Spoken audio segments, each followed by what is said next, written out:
Hello, everyone, and inside today's Locked On Canadiens, it is a goaltending special here. We have brought an expert with us to talk all things Canadiens prospects and maybe a surprising little Alex Newhook scouting report coming in later in the show. All that and more inside today's episode. You are Locked On Canadiens, your daily podcast on the Montreal Canadiens, part of the Locked On Podcast Network, your team every day.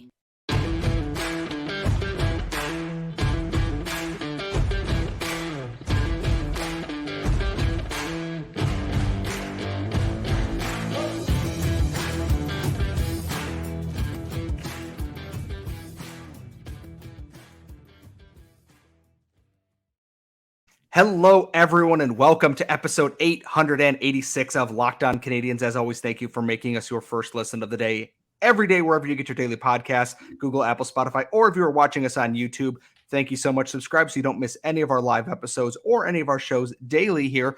And if you are watching on YouTube, you can already tell we have a very special guest with us today. We have been asked so many times, Laura and myself, and I'm very good at introducing my co-host here because I am rushing through this introduction. Because we have so much to share, Laura and I are very excited. We have a very, very special guest to answer all of your goaltending questions that we have pretended to know a little bit about since the draft. We are welcoming Greg Balloch from EP Ringside. He does all their goaltending scouting as part of their 2023 draft guide and beyond. Greg, thank you so much for joining us. How are you on what is a disgustingly muggy day in Western New York for me, and I'm sure it's still raining in Montreal for Laura? Well, I won't bother you with the beautiful weather that we're having here in Vancouver, but it's great to be on, and it's my favorite topic, goalies. So come at me with whatever you got. So we got asked about this a lot because in the 2023 draft, the Canadiens did two things. They made everybody mad, and our working theory is they're trying to make a goalie megazord out of everybody they have picked in this draft. And starting with the nicest pick in the draft, 69th overall, they picked Jacob Fowler, who I immediately went, yes, this makes so much sense. I know a lot of people love Jacob Fowler. A lot of people smarter than myself love Jacob Fowler. And we knew the Habs needed a goalie. And the immediate reaction from a lot of people was, this makes a ton of sense. What do we need to know about Jacob Fowler, and why is he probably now the top goaltending prospect in the Canadian system? Well, the Canadiens didn't have a great system to begin with when it came to goaltenders, at least going into this draft. So there was a lot of room for improvement, but they certainly did that. And they were one of the teams that I called out as a team that I really liked what they did in the draft. And, I actually had Jacob Fowler as my number 2 guy behind Trey Augustine in the draft. And that's how much I liked him. So I was trying to contain my excitement a little bit when I saw that the Habs were able to nab him after the initial run of goalies kind of went off the board already. And it was a bit of a later selection.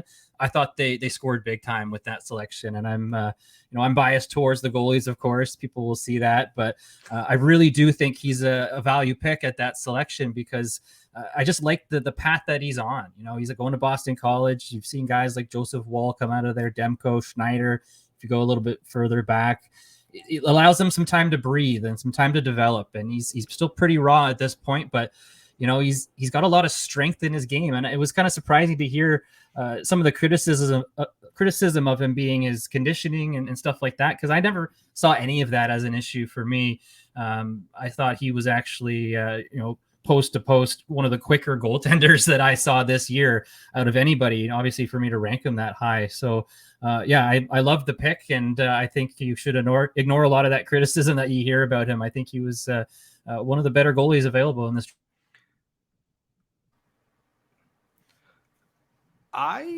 So I guess my question is, I don't know if we lost Greg or not. He's frozen here on our screen for a second. I still got you. I can still There hear he you. is. All right, cool. All right. I was a little worried for a second, but I'm glad you brought up the conditioning, because I think one of the things in today's NHL that maybe might not have been a factor as much, 10, 15 years ago, is just how athletic goalies have to be. And especially their lateral movement. Like, that's something that comes up a lot which didn't, obviously the game has changed so much over the past couple of decades. But it's really cliche to say it doesn't matter like what your size is, it's how you perform. But there are a lot of athletes out there that get criticized for things like that, and then you look at them, you look at the way they perform. So is he somebody whose reflexes and quickness we should worry about at all? I don't think so. Like you're saying, the goalies at this level already need to be conditioned to a certain point to even be able to play at the USHL level, like Fowler was doing. It's kind of a moot point to me. I can see the concern from general scouts that might say, hey, the pace is only going to get quicker from this point. How is he going to fare against even quicker opponents? And there's general concern there, and I get it, but I think he's going to be able to adjust. That's something that's very controllable in my eyes. That's not something that you're leaving up to talent. That's just hard work and something that he's willing to put in. He's drafted by an NHL team now. I would assume he's willing to put the work in and do it. He's going to a great program, like I said. So for me, that's a moot point. He has a terrific framework. He's one of the better goaltenders. A lot of goalie coaches will talk about their post integration, and that's using their net to push off and get good, solid seals on the post if there's a tight post play. He was one of the best at it out of anyone in this draft class. Trey Augustine was my number one. He was about as good as you can get. So to be second to him is still saying a lot. So I think it's I don't think they should look into those concerns at all. I think it's a great selection, like I said. He seems very competitive too, and he's driven by that. When he was talking with the media after a selection, he said pressure is a privilege. He seems to want to invite that even internal competition for himself. And obviously Hockey East is a very competitive conference where he's going to go play at Boston College with a bunch of those guys from the U.S. national team program there that, we heard so much about on the other side of the puck. And I guess my next question is that we know goalies take a little bit of time, and we've seen the Canadiens take this pipeline of guys from the USHL into the NCAA and then into the next tier, into the next level there. What does the timeline look for a player like Jacob Fowler? You said he still has a little bit of rawness to his game and a little bit to develop, but are we talking 2 years of college, 3 years of college? Or is he going to go the full 4 years and is he going to sign? Is he not going to sign, doing the Eric Portillo panic for Sabres fans last year? Yeah, it's a bit of a loaded question, right? Because anytime you go the college route, the option for 4 years is there, right? And that's part of why I love the reason for goalies, because if they need that sort of runway, they have it. And like I said, he's going to a wonderful program, very competitive program. Like you said, it doesn't get much more competitive than Boston College and the Hockey East, like you said. So yeah, for me, it's the timeline's hard to pin down on a guy like that. I'm not a big believer of the goalies develop later mindset. That's a whole other conversation we'll have to save for another podcast. But I do think goalies are babied a little bit in the environment that we see in the NHL. There's only 32 starter spots in the NHL now. That's not a lot, right? So a lot of goalies, it's tough for them to break in and get that first opportunity. That's why you see goalies come into the league later. It's not because they peak at a later date or anything. So for a goalie like Fowler, when he's going into college, like I said, you have the option of 4 years. I don't think he'll need all 4 years. I think in a case like Joseph Wall, who I think the Leafs have actually babied a little bit. I thought he should have been their guy even earlier than this. They're kind of figuring it out this playoff that he might be their guy. I think he was already ready for that. And I think you might see a similar trajectory for Fowler in terms of when he's ready. So maybe only a couple of years of college would be enough for him if he's able to quickly take that next step, which I certainly think he's capable of. But the other question is, you got the Habs pulling things as well. Do they want to push him along that quickly? They're going to want to time it out in a way that's preferable to them. So there's a lot of stuff that goes into these questions of how long a guy is going to go to college, right? So a lot of it comes down to his play, though, and he might force their hand. And I can certainly see it only being a couple of years for him in school. And the thing is, here with the Canadiens in this NHL draft, they have loaded up on players. He will not be the only young prospect in the next couple years coming into development camps, potentially coming into rookie camps. We're going to talk about one of the other picks from this draft, a goalie out of the QMJHL, a Quebec-born goalie, which not a common thing as much in recent years in Montreal. We're going to dive into what makes Quentin Miller tick. Is he a hidden gem? And all that coming up in our next segment. But first, today's show is one of our sponsors is AG1. They are a daily foundational nutritional supplement that supports whole body health. It's the best thing to have in the morning because it gets your day started right. It goes great after your workout, before your workout, on your way to work. it helps me do everything I need to get my day started in the morning. I've always been a slow riser. This gives me all the vitamins, minerals, probiotics, everything that I need, and it gives me the sustained energy and mental focus I need throughout the day to build that strong foundation every day. And all great athletes have one thing in common. They take care of their bodies, and a huge part of that starts with optimizing your whole body health. And that's why a lot of them drink AG1, and that's why we are a huge fan here at Locked On Canadiens. With every daily serving, you're getting up to 75 high-quality ingredients that give you the daily nutritional insurance you need for support, energy, focus, strength, and clarity. So if a comprehensive solution is what you need from your supplement routine, then try AG1 and get a free 1-year supply of vitamin D and 5 free AG1 travel packs with your first purchase. Just go to drinkag1.com/NHL network. That's drinkag1.com/NHL network to try it today. We are back here at Locked On Canadiens. It is a goalie special. It's the best kind of special because goalies are always special. Mostly because Laura and I cannot pretend to be goalie experts on this show all the time. I can only know puck, they stop puck good, puck go in bad. And sometimes that's the Canadiens defense. Most of the time that's the Canadiens defense in the past couple of years. But we have Greg Balloch of EP Ringside. He is their goaltending expert as part of their 2023 NHL Draft Guide, which I know the draft is passed. You should still go pick it up. It's a great read if you want to learn more about who your team picked. And if you're going, who? Trust me, they've got you covered here. When I DM'd Greg originally to ask if he wanted to be on this show, I mentioned Jacob Fowler, and he jumped right in and said, I've got plenty to talk about with Quentin Miller, too, coming from the Quebec-born parts of the QMJHL. And I went, great, because I didn't know who this person was or anything like that. So my hope is that, Greg, is this a little bit of a hidden gem? Because I know the QMJHL is notoriously a high-scoring league. Goaltending stats don't always look the most beautiful and bright as you would see like some numbers out in the WHL where guys have 930, 920 save percentage. And I know goalies are not judged only by their save percentage, but posting an above 900 save percentage in a league where goals flow like water feels pretty impressive on a very good Quebec team.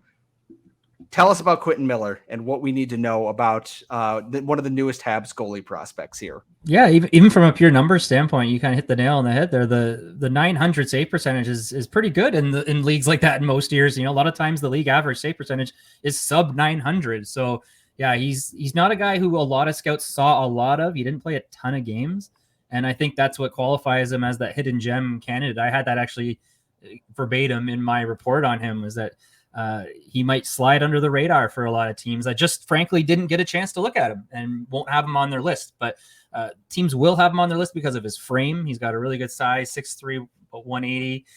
So he's projecting really well to be the type of goalie that you want to see in terms of his size. But what stood out for me was less his frame and more of the way he thought the game. He seemed like the type of goalie that agonizes over like the minutia of the position and just the way he plays on the post and the way he plays each situation. He was a really smart goalie in my eyes from the games that I saw him play. It's just the way he read situations was different than you just see normally bigger goalies. You have more room for error so that you're less, inclined to be on point to a T because you have more room to play with if you're a huge goalie. And he had the size, but he was still so on point. So that was what really stood out to me. And he does come with some physical flaws. He loves doing the pop-up recovery, which is when you both feet at the same time, which it shows great leg strength, but it's not exactly the best in most situations. It usually means he gave out a rebound right back out front, and that's why you have to get up that way. So there's a few little details of his game that show his age and show his inexperience a little bit, but man, that's not a red flag in my eyes. If that's the only bad thing that I could notice out of his game or little things like that, that's the kind of goalie that I want to have in my system under my wing to sort of watch develop, right? It might not jump off the page of you as a top of the list draft goalie, but man, he's the type of goalie that's just ripe to turn into something potentially. So I think it's another really shrewd pick by the Habs. It was part of why I really liked what they did in this draft. I'm actually, I have his elite prospects page open in the background because when I need information, that's the first thing that comes up. And is that it mentions he sees and thinks the game in an old school kind of way. Yeah. And I'm curious what that means a little bit. My co-host has dipped out on us. So, well, we'll figure that out, and she is back. I could ramble for a while if you. There we go. I guess I think we all took turns like dropping out. I'm so sorry. So yeah, the question is, he thinks it in an old school way. Can you just kind of elaborate a little bit on that? Because like, I'm really curious as someone who wants to know more about goaltending and knows nothing about goaltending, so to speak. Sure. Well, yeah, like, it kind of leads just into his style a little bit more, is what I was kind of commenting, because I think Elite Prospects actually pulls that from my report. So that quote that you saw is actually from my report on him. But yeah, it was talking about the pop-up recoveries. It's still sort of an old school thing. You don't see it as often these days, but also just plays off the rush and plays from sharp angle. He used, I've seen him bust out this position that we call VH, which is when you have one leg straight on the post and you sort of have your other leg down in the opposite of what reverse VH is. Which is very less common these days. You don't see goalies bust into that too often, but he was doing it every so often when the timing called for it. Usually if it's when the puck was a little bit further away from the net and he knew that it was likely going to be a pass across. So it's, like I said, the little details like that you wouldn't normally see, a 6'3" goalie just sort of play it, straight and narrow the way that every goalie coach teaches. He kind of does it his own way a little bit and thinks of it in a little old school kind of way, which I really like. I think it's what you need to see. It's what sets you apart a little bit from the other goalies in the pack, I think. I guess my question with this is, because he played in Quebec, which means his coach and his, general manager and all these things, he played for Patrick Waugh. Sure did. And I don't want to give Patrick Waugh undue credit unless he has actually earned that, in which case, bravo to you. Do you think that has any kind of input in there, that you were learning from one of the greatest goalies of all time as your coach? I don't know how much he deals with the goalies, or if he has his own goalie coach that does this, or if he just takes that into his own hands. But I'm curious that old school mentality a little bit with that, if that plays into playing for Patrick Waugh in Quebec this past year.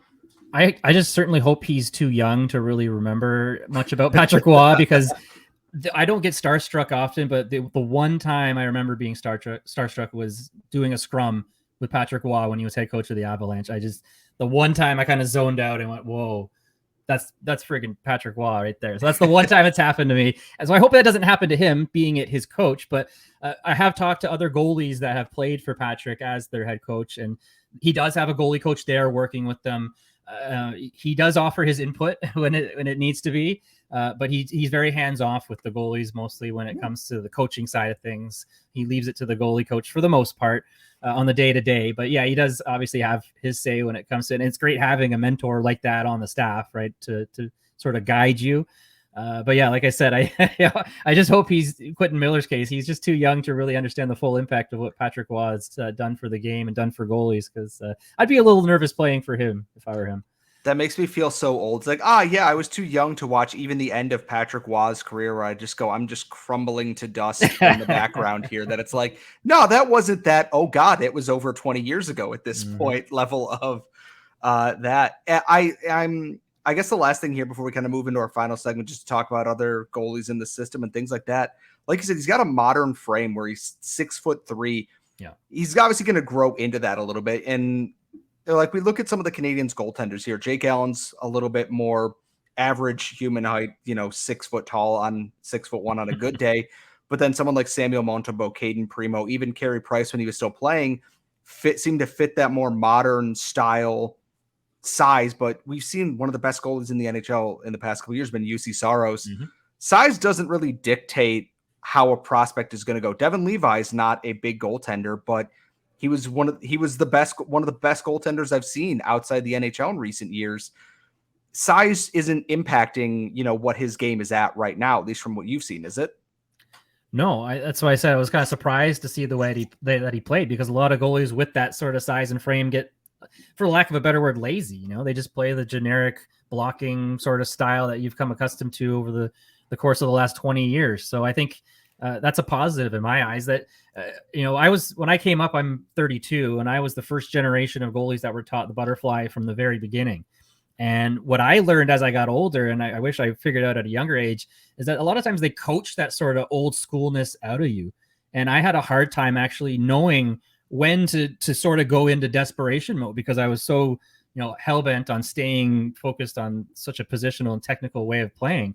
And to see goalies now that are 6'3" breaking out of that shell a little bit and understanding that they need to be a little bit old school, to me, that's a really good quality. And it's something that I know personally. I was never a great goalie, but it was something that I personally needed to get over and understand that, hey, you need that little bit of voice in the back of your head to say, hey, give up the technical stuff and just get something in front of that puck. And he has that, right? And he has that for a big goalie, which to me is really exciting and what I like to see in a goalie prospect.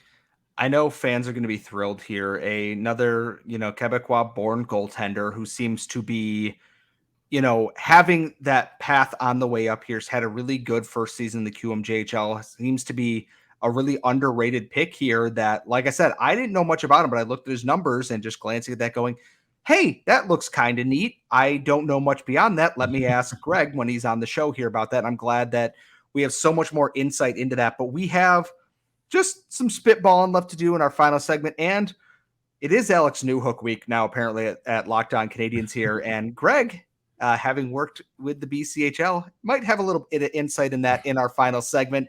That's all coming up next. But one of our other sponsors today is Bird Dogs. And folks, if you want comfortable, great looking shorts to wear all summer, Bird Dogs has you covered. They are the stretch khaki short that fit slimmer through the thigh and leg, giving you a truly sculpted look. They're great. I wore them wine tasting in the Finger Lakes. Cool, refreshing. I look fantastic while I'm drinking wine in a place that I definitely do not belong. I cannot recommend enough. And if you go to birddogs.com/LockedOnNHL and enter promo code LockedOnNHL, you're going to get a free Yeti style tumbler with the Bird Dogs logo on that. That's birddogs.com/LockedOnNHL or promo code LockedOnNHL for a free Yeti style tumbler. You're not going to want to take your Bird Dogs off. With as hot as it's been this summer, you're going to look good, you're going to feel good, and you're going to look great. Trust us. We are back here at Locked On Canadiens, and you are listening to this on Thursday, which means I have to throw this little promo in here. Send us your mailbag questions at LO_Canadiens, LockedOnCanadiens@gmail.com. Tweet Laura at The Active Stick or myself at Scott Matla if Twitter has not gone down in flames by then. We are welcoming a very special guest today. We have Greg Balloch of EP Ringside. He's their goaltending expert. We're entering our final segment. We are very sad to see Greg go here because we could talk about goalies all day. And if we let Greg talk about goalies all day, I bet he would on this show. I don't know how much you have on this. A lot of people are really interested to see what Jacob Dobish can do for the Laval Rocket this year because he was picked. He came over, played a couple of years, I believe, in the USHL, went to Ohio State, and came out of nowhere, had a really strong season on an Ohio State team that's maybe not as good as some of the other teams in the Big Ten, and ended up with his entry-level contract, signed with the Rocket. And Caden Primo's kind of caught in limbo that we don't know where he's going to be. It seems like Dobish is going to play a good chunk this year. I don't know what kind of scouting report you can give our listeners on that right now, just because I don't know as much as I would like to. I know he is, again, a big modern style looking goaltender, but outside of that, I'm at an end for my expertise here. Well, I watched a lot of NCAA this year with the scouting the kids for this year's draft. So I saw a lot of Dobish, and, he's very exciting to me. He's another guy that he's high on my list in terms of the prospects available for the Habs. He's got some flaws. There's going to be he's just exciting to me because he's going to be interesting to see how he does as he transitions to the pro game. He's wildly aggressive. He there's no doubt in my mind they're going to have to reel some of that back. But man, he gets to some of those backdoor plays. Like, he somehow gets reads and is able to stretch across and get to some of those passes, even with that extreme depth. He's an astounding piece of work to watch sometimes. And fans are going to love it. He's highly entertaining. If you were to start an NHL 23 and tell me to, create the perfect goalie, it's his frame, like 6'4", 190 to 200. Like, that's the ideal frame that you're looking for in a goalie, because there's a lot of debate now that you can be too big as a goalie. You get to the 6'6", 6'7", you open up too many holes once you get moving. So there's a downside to being too big. And he's right in that sort of money area where he's got the size, but he can still move and he's not opening up too much. He gets across so well low along the ice. He just takes the entire lower portion of the net away. And like I said, his reads off the rush are so interesting because he has that extreme depth that I was talking about. He comes way out of his crease, but he gets there. And it's going to be very interesting to see if he can do that against experienced, patient AHL shooters at Laval. It's funny that you say extreme depth, because one thing we've seen a lot with goalies is not coming too far out, is that they're sitting too far back in there and they're just kind of, I don't want to say making themselves like a willing target, but like they're sitting so far back that they're not cutting an angle at all here. And this seems to be the fun, and I'm going to say fun, opposite side of that here, because I look at a guy like Caden Primo, who seems to not always challenge shooters in the way that he should in the AHL. He's been very good when he's not having to come too far out of his net, but when things start going bad, he just kind of shrinks in there. And Dobish seems to be the opposite end of that, where he just takes it personally and is just going to be more aggressive the next time you challenge him here. And that to me just seems wildly, and I'm going to say fun again, because I haven't had a chance. I haven't had to cover him playing for the Rocket yet, but I am thrilled to hear that he has that aggression in him, because, and you as a goaltender can probably confirm this, you got to be aggressive when you're playing in the net to a certain extent. You don't got to be, diving out there after everything, but if you allow yourself to be too passive, you kind of create the same issue, correct? Yeah, well, it's it's a give and take, right? The more aggressive you are, the more backdoor you're conceding, right? So as a goaltender, it's always a balance that you have to play. That if you're very confident that your defense can take away that backdoor option, you can be as aggressive as you want, right? So it's a lot of it's mental. A lot of it comes down to confidence when it's a play off the rush like that, where you're talking about just how far he comes out of his net initially. So yeah, I think there's a pro and a con with that, right? He's going to need to reel that in a little bit, because I think once you get to the AHL level where there's patient, experienced shooters, if you push that gas pedal harder and just are more aggressive next time, they're just going to outweight you, go around you, and they're going to score all day. So we saw that similar issue with a guy named Mikey DiPietro. Came to the Vancouver system here. He was a guy like that. You challenge him and he would just come at you even harder the next time. Well, that works in junior when you got 16-year-old kids coming down on you. When you have a 32-year-old man with, a family and played in the league for 10 years, a goalie flying out at him is not going to make him panic. He's just going to wait and go around you. So it's a huge adjustment curve for a goalie that plays that way, which is why it's a little scary, but also exciting to me to see how he transitions. But yeah, it's the depth is something to keep an eye on with Dobish. So I'm actually going to toss this over to my co-host, who I unfortunately have talked over for most of this.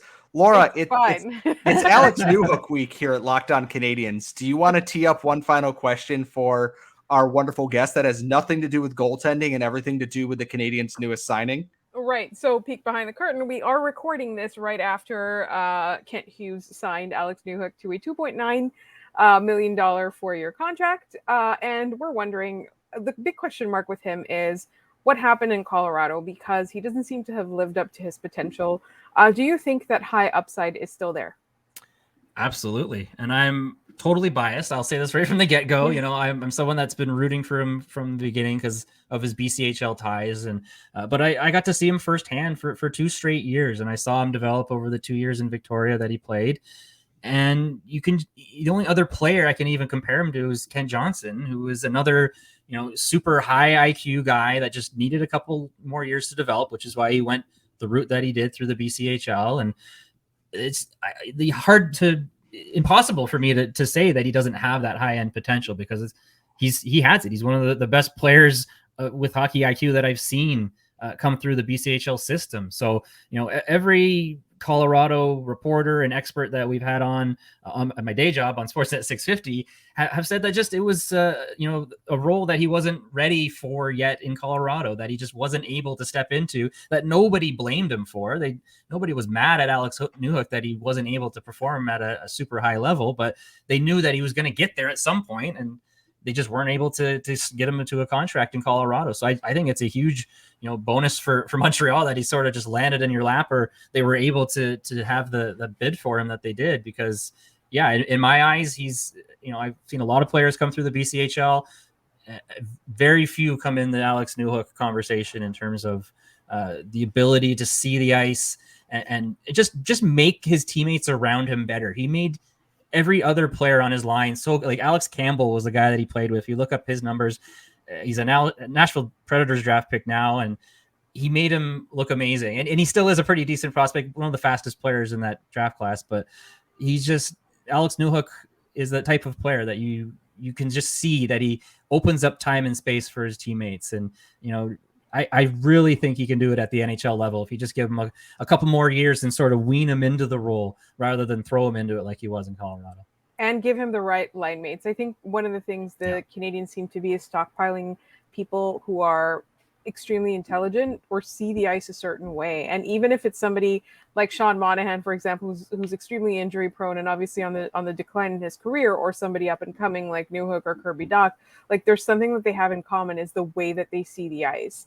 And for whatever reason, I think that's what the Canadians are just kind of trying to build together. So I'm really encouraged by what you just said, because the fan base has been very torn. I mean, it's the Canadians fan base, so obviously it's going to be polarized no matter what. But they've been very torn about this trade, and as well as this this contract. So I'm excited now. I'm hyped now, thanks to you. Everyone's gonna say, "Who is this clown? We hated the draft because of all the goalies, and we hated the Newhook trade." And he's telling us it's good. Here's the thing: is they're gonna hate the draft until they have the goalie Megazord. That is my headcanon. Is that they're gonna take a defenseman off the ice and they're gonna have 3 goalies and forget about it. New rules in the CBA and everything.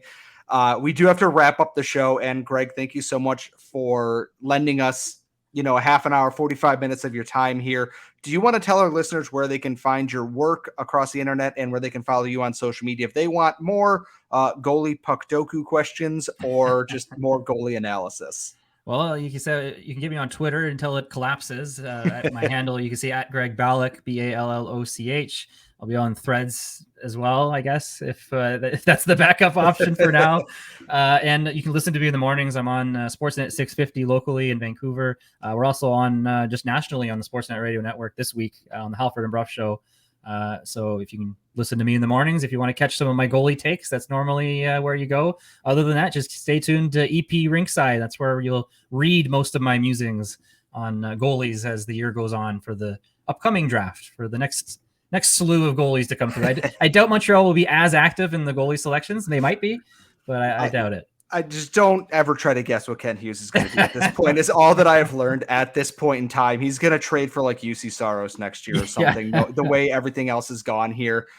Make sure you're following us on Twitter at @LO_Canadians. Our next episode will be Thursday night. That is the Friday mailbag. So send us your questions. LockedOnCanadians@gmail.com. Subscribe wherever you get your daily podcasts, Google, Apple, Spotify. Subscribe on YouTube so you can watch more videos like this one.